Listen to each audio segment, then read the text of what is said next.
So, a lot of confusion comes from how the numbers are reported, right? So in India, there are several issues here.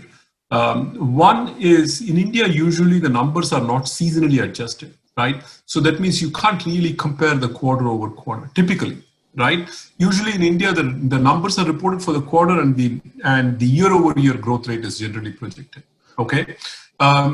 Now, and this is actually true for many other places too as well. In Europe, the numbers are seasonally adjusted, but they report the quarter over quarter change, okay? US is actually an exception in this case. In US, what they do is the numbers are seasonally adjusted, but they also report the quarter over quarter change. They annualize it, right? It's like if I have a 10% interest over the year, if I earn 10% interest rate over the year, in a quarter I'm earning 2.5%, right? So, but what they are doing is they take the 2.5 and multiply it by 4. I mean, actually, it's not multiplied by 4; it's compounded. So, and it's a geometric formula. So, it becomes 10%, right? That's what they're doing. Okay. So when people are reporting the US numbers, which came like 32 or 33 point something, 31 point something down in the second quarter, and they're comparing the Indian number, they are not apples to apples comparison.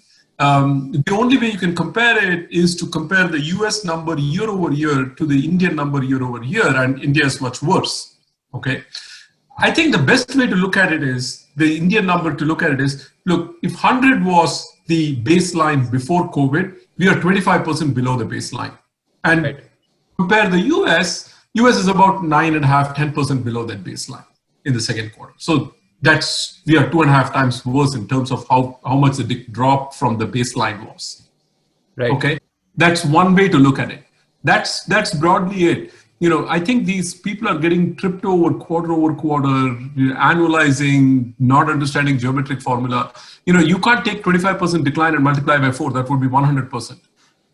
Right? I mean, 100% decline. And even if you were to have the same rate of decline every quarter, you would still not get to 100% because it's a geometric arithmetic formula. So all of these things are getting tripped over.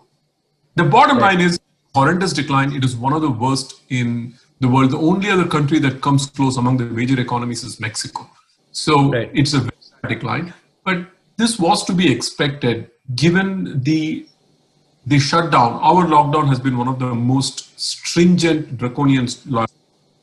So this is to be expected. I mean, whether the number should have been 21 or 26, we can debate about that. And I don't think this kind of precision at this point in time is worthwhile. Like for instance, the numbers came in worse than what the expectations were. Consensus economists' expectation was like 22 or something, and this came at 23.9. I think given the problems in data collection and all the issues that are there at this point in time, it's just not worth breaking our heads over the small differences. The fact is, it was a big decline and to be expected given the kind of lockdown we have.